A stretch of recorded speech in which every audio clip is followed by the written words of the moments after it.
see this DIY on like Pinterest or something, it's always done on wood floors, and I have carpeted floors, and so honestly, this may be a complete fail. This might actually look like crap.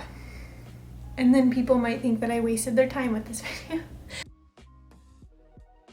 Hi, I'm Tay. Hello. Welcome back. Since being home for many months, my use of Instagram has gone up like 200% or some crazy shit like that. Not necessarily posting, but more so browsing. I've found myself suddenly wanting to create an aesthetic environment since I will be here for a few more months in my house. It doesn't really make sense given that I've spent a year and a half in this house and choose now to create an environment that is meaningful to me, but whatever, I did it. I am redefining the definition of modern minimalism. That's a video that will be coming up, but you'll see hints of it in this video. Instead, I will show you in this video how I redecorated my space spending no money at all, still keeping my frugal practices relevant, all while balancing both minimalism and the ideas of wabi sabi. Considering that I do make intentional purchases, or at least I try to, I did not want to risk purchasing anything that I will declutter once I move houses. I also don't have money, but that's besides the point. I mentioned wabi sabi. This is a Japanese philosophy, or something more relatable to us now, aesthetic, and is, quote, centered on the acceptance or transience of imperfection. It's basically appreciating the imperfections or incompleteness of a space or an object. This beauty usually reflects through rough surfaces, muted tones, or oldness, or the uniqueness that something has. Does that make sense? I fell in love with the idea of wabi sabi about a year ago and knew I wanted this reflected in my space. I found it quite easy given that I have things that are older and used that I really appreciate. Good God, all these cars and planes. Ugh, you're ruining the vibe, man. I fell in love with the idea of wabi sabi about a year ago and knew that I wanted this reflected in my space. This goes against the original minimalist beliefs of detaching ourselves from our possessions, but I do disagree because we do need to appreciate more of what we have in order to consume less and have more control on the stuff that we do own.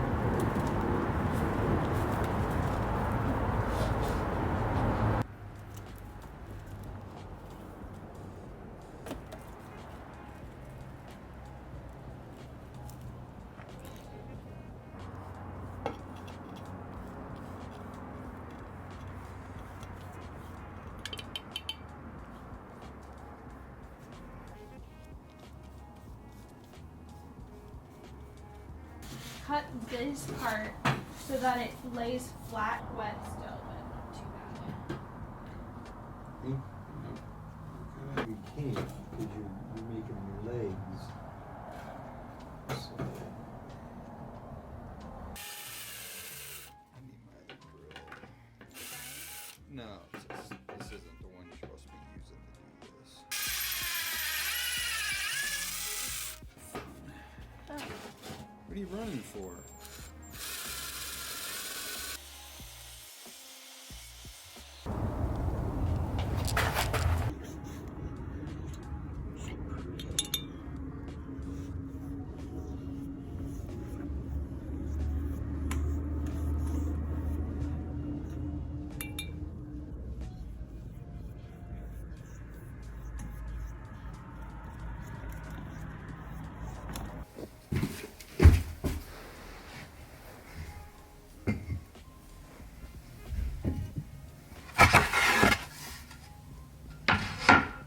But I kind of like it with the mirror. It's That's fun. Nice. I like it. I like it with the mirror. With the mirror? Yeah.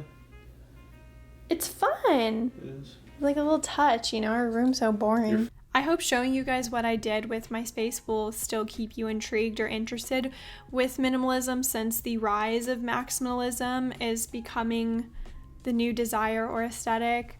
I know that minimalism in itself is a privilege, and that's like a topic for another time, definitely.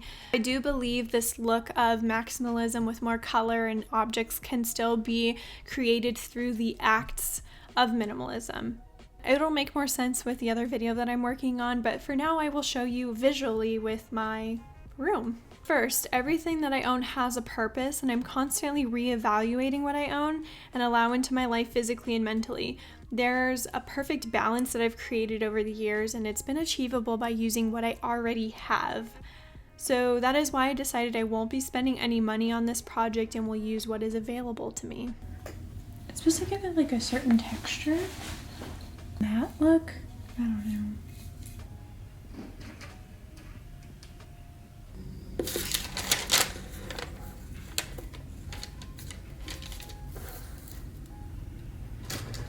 Okay, color.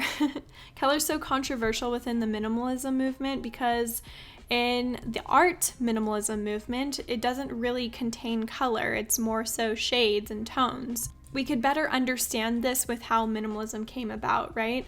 The narrative that minimalists don't use color that took off around 2016 was because of the minimalism art that was developed around the 60s. I personally think it became so desirable coming out of that colorful 2000s era. Minimalism practices, not the name, came from practices such as Buddhism, bring forth more spirituality and less with physicalness of objects.